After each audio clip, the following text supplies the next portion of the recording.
শুভ সকাল সবাইকে। আশা করি সবাই খুব ভালো আছো, আমিও খুব ভালো আছি।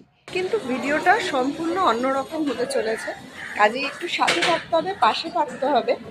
কারণ হচ্ছে এখানে আমরা যে এসছি সম্পূর্ণ অন্য স্বাদের ভিডিও বলতে পারো।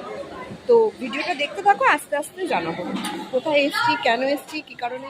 সকাল বাজে 11:30, আমরা কিন্তু বেরিয়ে পড়েছি যেখানে যাওয়ার কথা তার জন্য। আর বেরোতে না বেরোতেই আমরা কিন্তু অটোটাও পেয়ে গেছি। ইচ্ছে টানার পরিবারে আবার সবাইকে স্বাগত।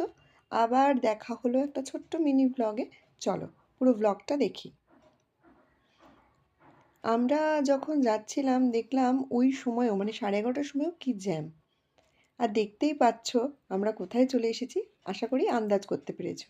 আমরা চলে এসেছি কালীঘাটে। এত খিচুড়ি লাবড়া কিসের জন্য বলছি সব বলছি, একটু ওয়েট করে যাও। এই যে দেখতে পাচ্ছ ইনি হচ্ছেন ভবানী কাকিমা, পাশে দাঁড়িয়ে রয়েছেন শৈল কাকু, অসিত কাকুকেও তোমরা দেখতে পাবে। ওনাদের মা মারা গেছেন 2004 সালে।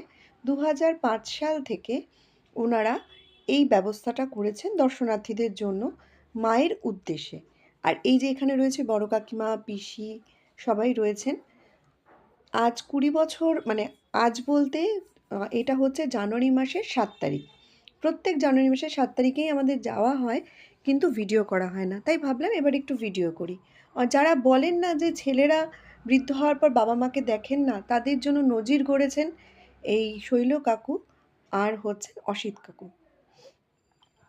মায়ের কাছে এসেও যাওয়া হলো না,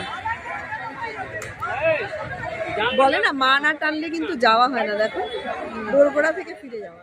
এবার বাড়ি ফিরে আসার পালা, মেট্রোতে চলেও এলাম। আর যেটা হচ্ছে ভিডিওটা যদি ভালো লাগে লাইক কমেন্ট করতে কিন্তু ভুলো না।